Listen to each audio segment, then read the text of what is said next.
Inside Story Uganda. Real source of what the two years old. I'm teaching you reverse psychology. Bongo. Yes. Reverse psychology. Reverse psychology. Reverse psychology means you dupe your enemy into doing something, thinking that is a beneficiary when you are beneficiary. Okay. Deception means I pretend to be doing something for you when I'm undermining it, like in anger. Anger has undermined the intention of the police okay. of getting diplomatic approach full of force. Attracting condemnation from the public. From the public, okay. See intention. Ninga wali no lubuto ali kilozo obunga 3 ne kilozo ennyama 4 olunaku nagejo olubuto tayina kyakolera. Kakati mukula who is funding the insecurity in Karamoja is providing an answer. Why do you believe that Arab boys? They were not solving a yes. Did Museveni use Arab boys to disarm the Kalamajongo? No. Kati mukula ali mu group yaba. To tell Museveni, your son has fired because they know this man is going to use his success in the army. So make sure that Museveni changes him to say, no, even the army, you failed to control Karamoja, you found the Karamoja peaceful. Kakati Museveni bwamuja waba musudde. Kitufu. They concentrate on, no, even different, it is like come. Tukwatakanyira lifuti netusanga obwattirawo munno. Nze siisonyiwa busajja obwo. Obubi obwo ne buno obwamuli bwabukedde ku gundi. Yakabusenga nekkulu ya must pay. Milioni 10 ogw'omutego gwa nona njoza emyaka 9 must pay. Edduko terimanyi status. Twalibuulira eby'obusimanyi oli mukoddomi wa gundi tebiri litabaale. Eddogo liringa nagisi ne kabaka agitya bwagirinnyamu emuwunyira. Kabaka alinnya mu nagisi n'esirika. Toyinza kujoga amaka ga munno myaka 9 noga nti walibeerawo olunaku letulikkiriziganya. You must kuteegula. Ekyogezo limuyina mu mutwe. Ekigenda kibaniisa ku bantu n'okubanyala ku baana b'abannammwe ne mubakanyuga kasasiro n'okanyuga eno n'okanyuga eno libaggwirimu ddala ensi egunjuza muliro. Kakati ekyo kitegedde. Two, when it comes to coffee, why do you complain? Why do you complain that a woman is not pregnant? You say, katumulinde, ate emyezi 9 mingi. The impact of this woman handling a coffee, we shall see it if the coffee farmers are not benefiting. Nemuze mwonoona ekintu. Sempijo, kobusenga, mbusimanyi, mumale n'okukebera ettaka banasimbe emmwanyi. Mumuzisoose. Mubiyigiza abaganda okuyiga emmwanyi, oyinza okuyigiza ejjajjawo okususa eggi. Balina monopolism everywhere. Kyekibalemesezza olunaku nabagamba jjo ziwale Soyinka yagamba ti amagye ga Nigeria galitegeera nti eggwanga si lyabo to hold the Nigerians as hostages eggwanga lijja kutegeera there is democracy in Nigeria. Olunaku abafere ba mafia bwe balitegeera nti eggwanga lyabwe si lyakubba mu bubbi ne bakkiriza nti batungeko ze baavubye ne bategeera nti olunaku lumu abantu baliyika mu luguudo ne tubalaba konga badduka banoonya we bayitira bayingira ebinnya by'emmesi eggwanga lijja kutereera naye bwe baba nga bakibba mu bubbi ng'abaava ebweru nti ate akola omulimu gwe bagira undermine this man fuel insecurity in Karamoja arrest Mukula. Why do you believe that you are not a military man? Why do you believe? Because the two situations are different. Gundi Koni bwatukkiriza as a Sudan tugende mu operation Iron Fist. The Koni decided to okusaasaanya kibenga ekyokugenda eri ekiterina mugaso. Abantu bagamba nti ate amagye gali Sudan ate batulumba. Museveni yagamba tubatukuba obulo tunywerera ku buno obusaasaanyi tubuleka. Mukula nabba nesimba pistol nafera abantu nanyoga Museveni was right. Gwe yagamba nti agala kuvuganya Museveni ate bakuwe Karamoja. Why do you provide Karamoja? Abaganda bagakigwanga emumbwa nga yakimanyi. Are you security man? Because in the Oria Koninga one is Mukula telling us there is a rebel group in Karamoja. Obubi bwenti obuliyonti bwaba rebels. Ne mukula onyazinyi nseno ne yirwa nalite ekimeri mukabaka ye. Lwaki tokitume moli.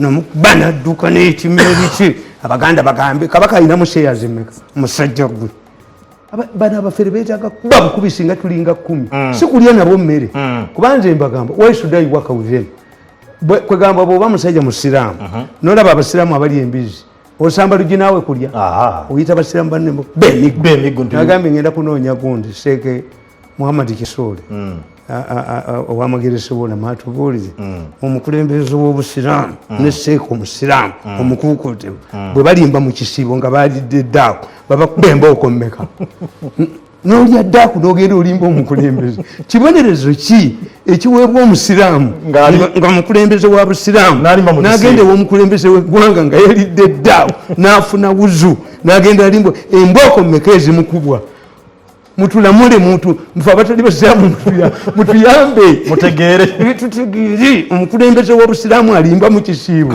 ne seeka omututumufu n'alimba mu kifo kibaata agambye mbonze munaye bye nagenda ezisi bye nasanze wafulumye kibaate wafulumye wawanise omukono n'ogamba sibe twagiridde kibaate naye yeetaaga mbooko ku lubuto ensonga nadde nga njogera naye kagambo bakulembeze baffe batuufu ku lubuto ye Kamulege yamanyiddwa zaatabaaza ensi va mu 69 oyo yeta tuluma naye omukulembeze w'eddiini mu kisiibo n'ogenda olimba omukulembeze w'eggwanga ensonga eyo mutuufu yabadde mbi akubwa embooko mmeka mutulamu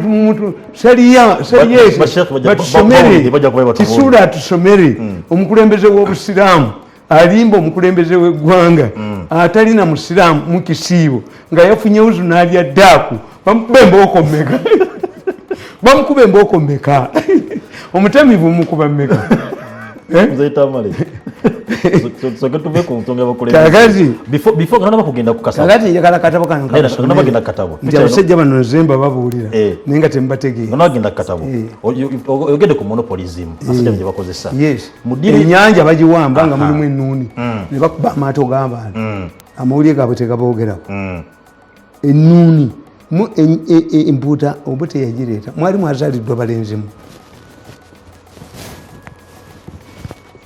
mwali mwazaaliddwamu obuto okutuleetera empuuta wano mwali mwazaaliddwa balenzimu muwambe nga yammwe mwe mwagireeta nemuwamba amata nemuwamba enyama egundi n'owamba amaliba for the first time nze nakula abasajja ba Sulaiti bagula maliba waffe eddiba terina bbeeyi mu mulembe gw'abalunzi b'ente abalunzi b'ente bagamba mbu okubaana nga bamaze oditiininga omuyindi alikuba mu ddiba era kati abasinga obungi basuula masuula bagafumbira mbu nze Tamale eddiba y'emmwanyi buli munayega nagenda okuba nti alima emmwanyi agenda kuba nga aziguza mu kyalo yekka era omukyala nga yasetinga ne price boodi yaliwo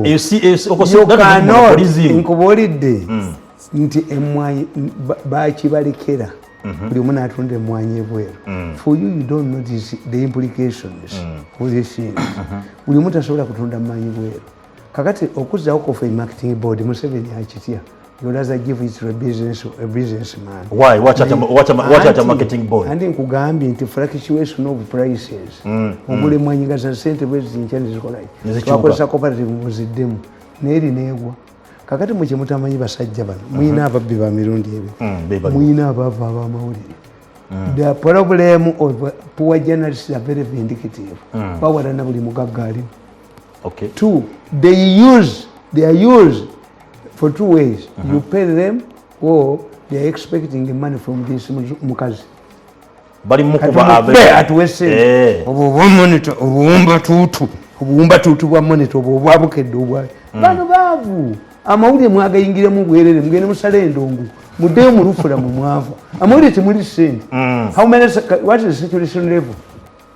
Olaba bano bagamba mbu simanyi twagamba Mirundi yakweddeko ofuga obwongo bwa Katonda yabukuwa ate nnyabo mukadde genda ofune ava mu famire yaffe muzaale omwana omugezi ayina okugenda ku NBS nga byayogerayo ffe tubikontrole nemala mukyolo ninkukwatako gwe ngaokyogera gwe ninkwata kaliise bwe nti ebyenda mbimuyisa mukamwa kubanga obwo bujozi bwennyini obwenkukunala.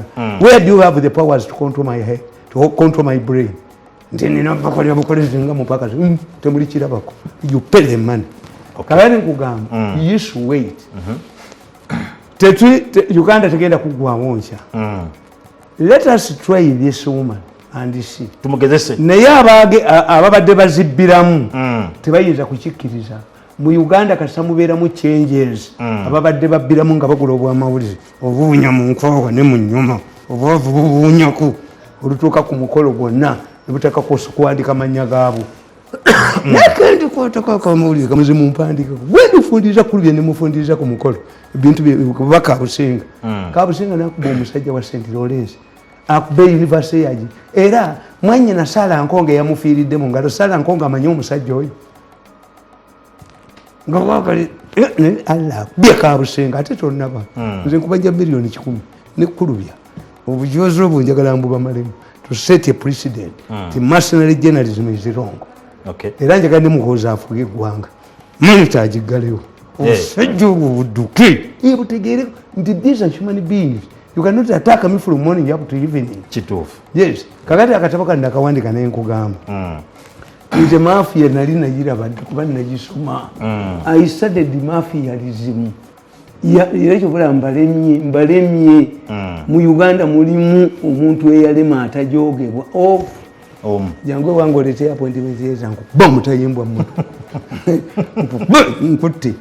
Bomu tejjawo. Appointment regulator wange ya government. You give me money. Mirundi media consultant. But not as a part of government. Okay. Yes. Kale tuwe chini. Akataba kano kalaba. Nakawandika ddi. Nakawandika ddi. Kakano. Kaka tekuli gonde. Kuli konti dedicated to my parents. My parents. Normally I put it here. Bayina okubanga omanyi bakaddamu nnyo. Dated 15th April 2013. Yes. Kamyaka emeka? 2013 katuli mu 2022. Kamyaka emeka? Emyaka giri mu 11. Nabagamba. Once upon a time, there lived only one shoe cobbler in the entire city of Rome.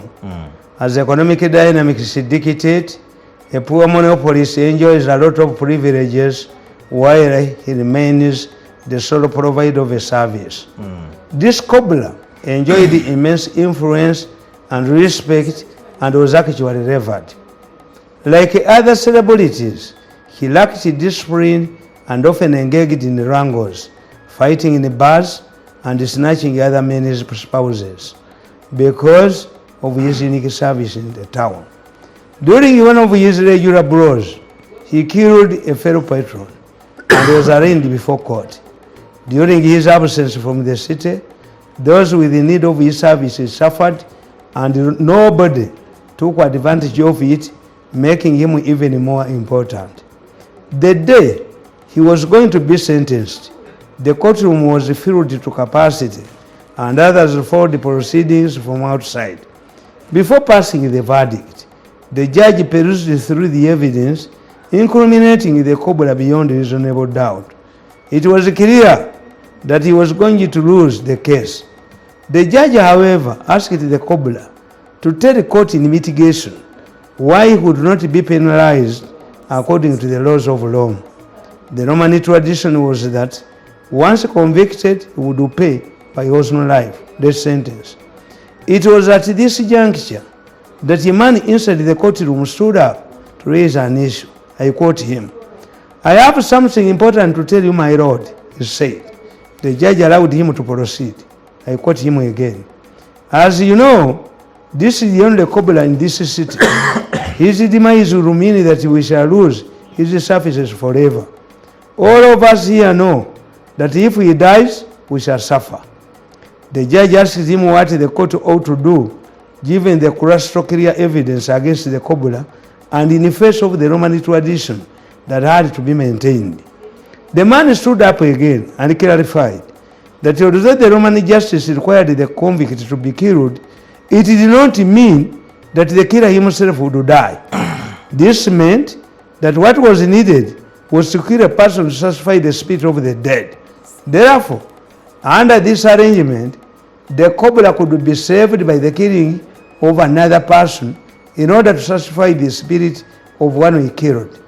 The question was raised as two would be killed instead of the cobra.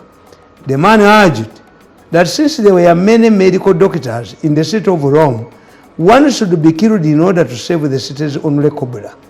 The suggestion was taken unanimously, and one of the medical doctors was killed to save the cobra who had actually committed murder. This is what the police is doing. They kill an innocent medical doctor because there are many to save the actual killer.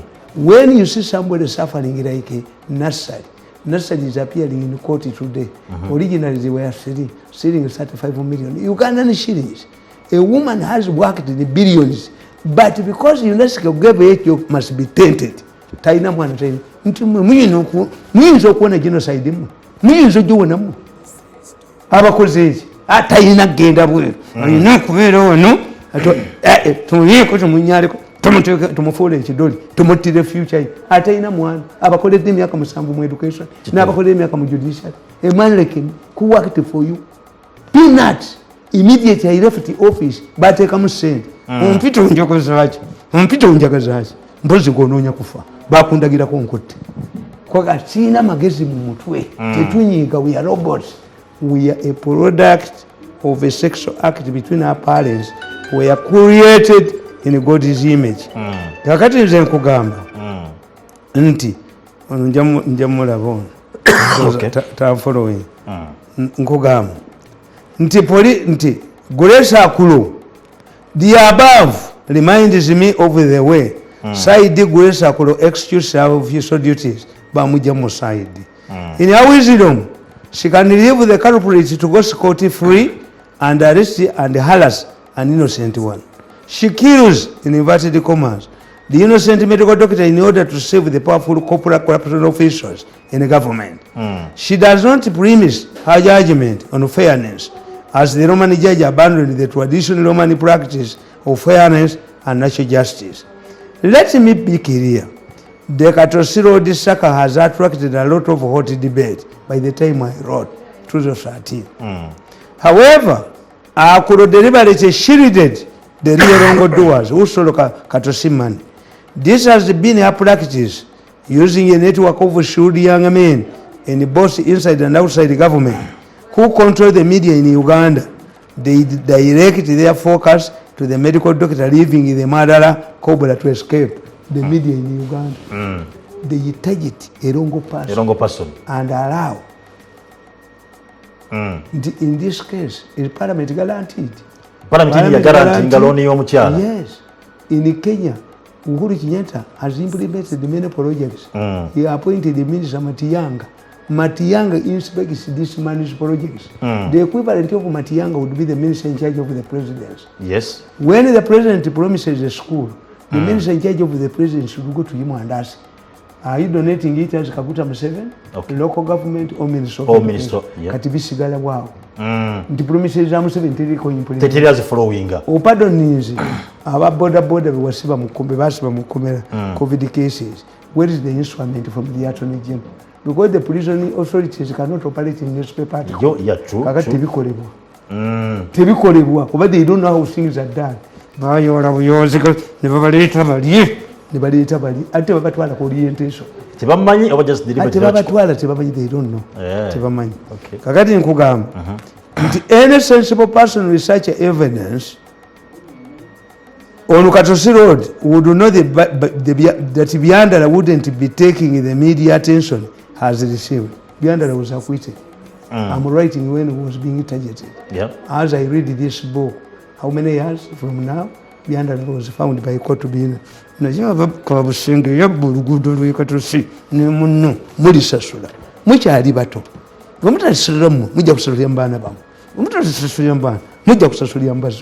Temuyinza kuwafaza musajja nga Byandala. Abaana ba Byandala ne balaba ebizimbe bebe nga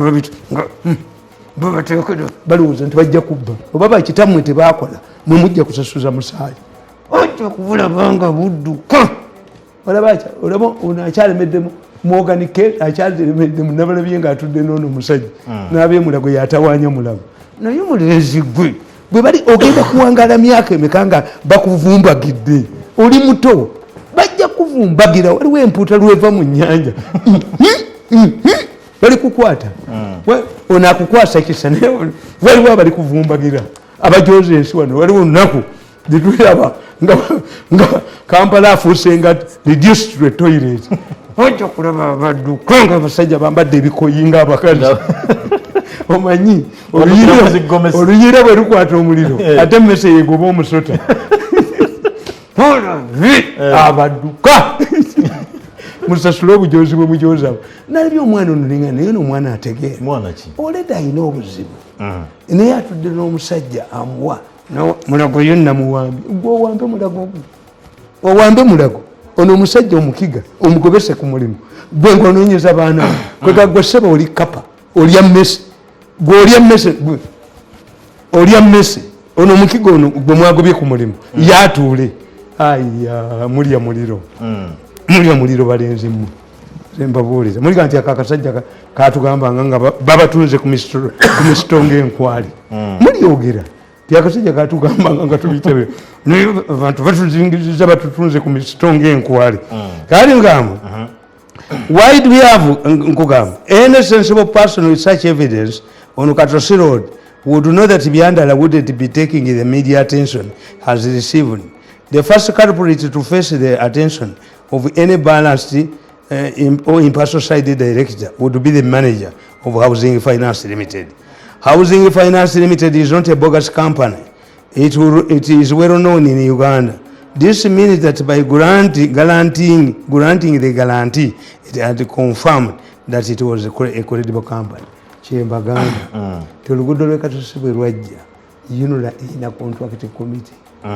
Balanga bakyaba n'alukola. Nga bwe mpulidde akafekete k'omu Kampala nga kagamba nti bagenda kulanga emirimu tekamanyi mirimu ggwanga emirimu gya city council bagiranga bwe bamala ogiranga abantu ne bakola interview mu public service ne bagiremeramu abagimi bagiremeramu tamanyi naye babayola ne Museveni atukoze bubi obusajja buno waliwo anti yaleta abavubi nedda abavubi baali bamanyi okuvuba ebyenyanja baali bamanyi obutimba naawe abavubi baali knowledgeable ku nnyanja naye ono agamba mbu they should re-advertise what this company doesn't know all city council jobs were advertised and the interviews carried out but they used to say we don't have money now abantu bonna bayagala okuddamu balange bagenda bawaabira bayita mu public service bwekiri ng'ayogera ne rediyo y'obujjajja ensajja mu zonna ey'obusiru eyogera obusiru si ensajja mu zonna naye ekkiriza obusiru kubanga you don't know you must ask a journalist as inquisitive you think people just went to city council ne batuulamu city council advertised the job ask if I'm wrong. And they go to public service. And they went to the public service and got interviewed, but the state council authorities used to say, we don't have money now. Kakati balikawo baki kiwala abaliwo bameka babiri abali acting kakati oli ayina yayita mu public service kagamba nga bwe twafunye okulungamizibwa w'omukulu yes abe robot did you tell the president that what we are talking about these jobs were advertised. What they need is to say that you have now the money, those who went through the interviews to take their job. Kasajja gwi bakuwiki bakutwali lidda mugira kakati yasana nga mukoze nga famu y'embizi ne mumuteekamu n'abalabiriza manager w'embizi. Some people are not fit to be militia type. Kugamba nedda abavubi bavuba ebyennyanja. Yes, ndibafuula abavubi b'abantu. The experience. If you can catch a fish which doesn't talk, what about the people who can talk? Kakati nkugamba. Why do you have bwe balanga company balanga company etawaani zonna tekwali ntuufu naye zaali fake. Yes, oluguudo lw'ekatosi companies were fake. Ezajja gye baawa yali tesabe babazanyira ku linnya eri etawo ngenda kakulaga kakati ne bagamba nti you must have a guarantee. Who guarantees that if government loses money you pay housing finance ne bagarantinga teyogerwako kabusenga naye kabusenga naye akyakuba nnyo bulijjo okoma obujozi ama alla bwakuwanula waggulu nakuwanula mukalina eyo gye wali ng'ojooga abantu kabusenga ojja kukuba ebiraka mu mpale omusajja yajooga abantu ate n'ajooga ffe abaganda nga buli muganda yetekakuba mukuba enkya ne kakeera emmengo kabaka akawadde obwami kati abukwongere abukwongere tukolemeko emmengo kasajja gwe abaganda bakube bakuze sironko mu kaveera akasajja kakuba abaganda abo kabaka akawadde nedda abukwongere ate taliiwo kakati okitegedde housing finance yagalantinga nti in case yufe bagana okukola oluguudo mumusasula kati mu issue y'eddwaliro who guaranteed anti parliament parliament guaranteed the loan yes singa babiganye oli omukazi yabagamba mbamanyi muli bafere mugalantinga ngenda kufuna loan mu banka parliament nkigalantinga kati y'omukazi teyefiirayo sente zaali zigenda omuwa baazibba kati babadde baziyisiriza muno supplementary ekitegeeza omukazi siye yalemesa oluguudo yalemesa eddwaliro this is why government gives her again another deal toyita kudya mwana yasembye mu P1 n'omutwala mu P2 tekisoboka yes era bwe kyogulaba nti mwe temuyina logic because you don't have logic kambabuuzi oyinza oga nti banetwalidde maluma naye omwana yabbye enva emba kitegeeza nki noga nti omwana yanzibye bane sente zange bazibbye naye nazze mu nsawo temuli yadde ekikumi kakati yonebwe kugamba yonebwegamba ebigezo babibbye ekitegeeza babbye byammwe you are confirming nti byammwe bapanishinga amasomero si babibbyeyo